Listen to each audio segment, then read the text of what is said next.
Hello, praise the Lord. இந்த நாளுக்கான வேத வசனம் நீதிமொழிகள் 1ஆம் அதிகாரம் 33வது வசனம். எனக்கு செவி கொடுக்கிறவன் எவனோ அவன் விக்கினமின்றி வாசம் பண்ணி ஆபத்திற்கு பயப்படாமல் அமைதியாய் இருப்பான் என்று சொல்லி இந்த வார்த்தை சொல்லுகிறது. You will be living peacefully. You will have a safe life. You will be far away from any harmful things. தேவன் இங்கே சொல்லுகிறதை பார்க்கிறோம். நீ சமாதானமாய் நீ வாழலாம். இங்கே தீங்கை நாம பார்த்து பயப்பட தேவையில்லை. தீங்கை பற்றி நமக்கு பயமும் இல்லை என்று சொல்லி இந்த வார்த்தையில நாம் வாசிக்கிறோம். ஆனால் அதுக்கு முன்னாடி தேவன் ஒரு காரியத்தை குறிப்பிடுகிறதை கவனிக்க வேண்டும். All the promises in the Bible are with the conditions. We need to meet the conditions set by God. தேவன் வைத்திருக்கிற காரியங்களை நாம் கடைபிடிக்கிற பொழுது தேவன் நம்மை உண்மையாகவே ஆசீர்வதிக்கிறார். அப்ப இந்த முதலாவது வார்த்தை சொல்லுகிறது, செவி கொடுக்கிறவன் எவனோ, தேவனுக்கு செவி கொடுக்கிறவன் எவனோ அவனுக்கு தேவன் இந்த நன்மைகளை எல்லாம் வாழ்விலே கொடுக்கிறதை நாம் இங்கே பார்க்கிறோம். நம்ம எதுக்கும் பயப்பட தேவையில்லை, சமாதானமாய் வாழலாம்.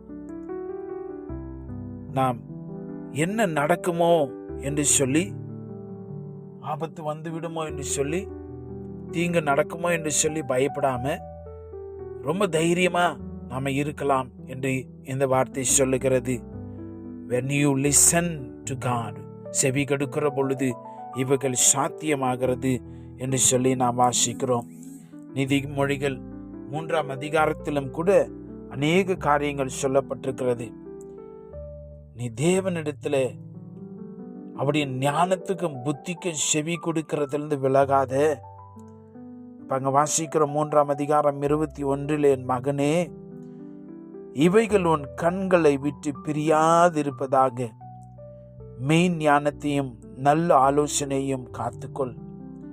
ஏசப்பாடத்திலிருந்து தான் மெய் ஆலோசனை, அந்த வழி நடத்துதல், அந்த ஞானம், மெய் ஞானம் அவிடத்திலிருந்து வருகிறது. அவைகள் கிடைக்கிற பொழுதுதான் ஒருத்தன் தைரியமாய் சமாதானமாய் பயப்படாமல் வாழ முடியும். அவர் சொல்லுது, உன் ஆத்துமாவுக்கு ஜீவனும் உன் கழுத்துக்கு அலங்காரமாய் இருக்கும் என்று சொல்லி அங்கே வாசிக்கிறோம். நீதிமொழிகள் 3:23 சொல்லுகிறது, அப்பொழுது நீ பயமின்றி உன் வழியில் நடப்பாய், உன் கால் இடராது என்று சொல்லி வாசிக்கிறோம். ஏன்னா தேவன் நமக்கு is a caretaker now. When you listen to God, He is your caretaker. அவர் பொறுப்பெடுத்துக் கொள்ளுகிறார். ஒருவேளை நீங்க லிசன் பண்ணல அப்படின்னு சொன்னா, He will not bother about your life அப்படின்னு சொன்னா தேவன் பொறுப்பற்றவரா? இல்ல, இட்ஸ் a condition. தேவன் வைத்திருக்கிற நியமம் அப்படியாய் இருக்கிறது. அவர் நல்ல தேவன். இயேசு ராஜா ரொம்ப நல்லவர்.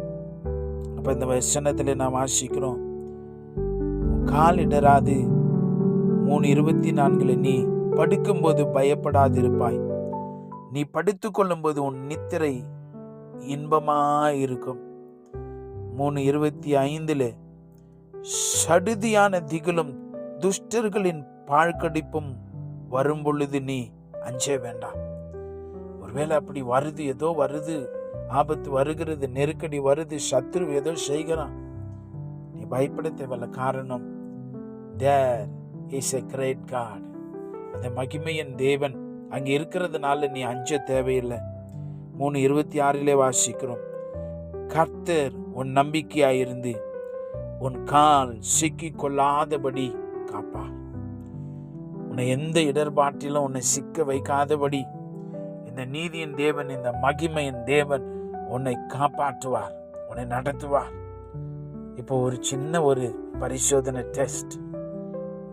Am I listening to God? நான் தேவனுக்கு செவி கொடுக்கிறேனா? உன் பிரச்சனை பற்றி சொல்கிறார், வழி சொல்கிறார், நீங்கள் செவி கொடுக்கிறீர்களா? உங்கள் காரியத்துக்கு ஒரு தீர்வு சொல்கிறார், நீங்கள் செவி கொடுக்கிறீர்களா? உங்கள் சரீர சுகத்துக்கான வழியை தேவன் சொல்லுகிறார், நீங்கள் செவி கொடுக்கிறீர்களா? உடைய பிள்ளைகளுடைய எதிர்காலம், உன் குடும்ப வாழ்க்கைக்கே அநேக நல்ல பிளானவை. காரணம் அவர் ரொம்ப நல்லவர். ஆனால் செவி கொடுக்கிறோமா? ஆகார் அவர் சொன்னதை கேட்டான். எனக்கு அன்பான தேவனுடைய பிள்ளைகளை, அற்புதம் பெற்றுக்கொண்டார். அந்த மாதிரி சொல்லிட்டே போலாம். கானாவூரில் அவர் சொன்னதை கேட்டாங்க, அற்புதம் பெற்றுக்கொண்டார்கள். நீங்கள் செவி கொடுங்கள், நீங்கள் அற்புதம் பெற்றுக்கொள்ளுவீர்கள். நாம் செபிக்கலாம். எங்களை சகல விதங்களிலும் ஆசீர்வதித்திருக்கிற உடைய நாமத்துக்கு நாங்கள் நன்றி சொல்லுகிறோம்ப்பா. இன்னைக்கு அநேக சமயங்களிலே நாங்கள் உமக்கு செவி கொடுக்கிறதுல மந்தமாகி விடுகிறோம். எங்களுடைய காதுகள் மந்தமாகி போகிறது. இந்த காலையில இயேசுவின் இரத்தத்தால் எங்களுடைய காதுகளை, மனதை நீர் கழுவுவீராக. நாங்கள் உண்மையாகவே உமக்கு செவி கொடுக்கிறவர்களாய், அதனாலே வருகிற ஆசீர்வாதங்களுக்கு சொந்தக்காரர்களாய் எங்களை மாற்றும். இன்னைக்கு தங்களுடைய வாழ்விலே தேவைகளோடு, நெருக்கங்களோடு, பயத்தோடு இருக்கிற நம்முடைய பிள்ளைகளுக்கு இந்த வார்த்தையில சொல்லியிருக்கிறபடி விக்கினமின்றி வாழ நீர் வழி செய்வீராக. திகிலின்றி வாழ நீர் உதவி செய்ய ராஜா. ஆபத்தை கண்டு பயப்படாமல் கர்த்தர் என்னோடு கூட இருக்கிறார், ஏசப்பா என்னோடு கூட இருக்கிறார் என்று வாழ நீர் உதவி செய்யும். இந்த பிள்ளைகள் உம்முடைய நாமத்திலே நாங்கள் ஆசீர்வதித்து ஜெபிக்கிறோம் ராஜா. கோடி கோடி ஸ்தோத்திரங்கள். இந்த பிள்ளைகளுக்கு ஒவ்வொருவருக்கும் நீர் தயவு பாராட்டுகிறீர். அதற்காக நன்றி. இயேசுவின் நாமத்தில் ஜெபிக்கிறோம் பிதாவே. ஆமென். God bless you.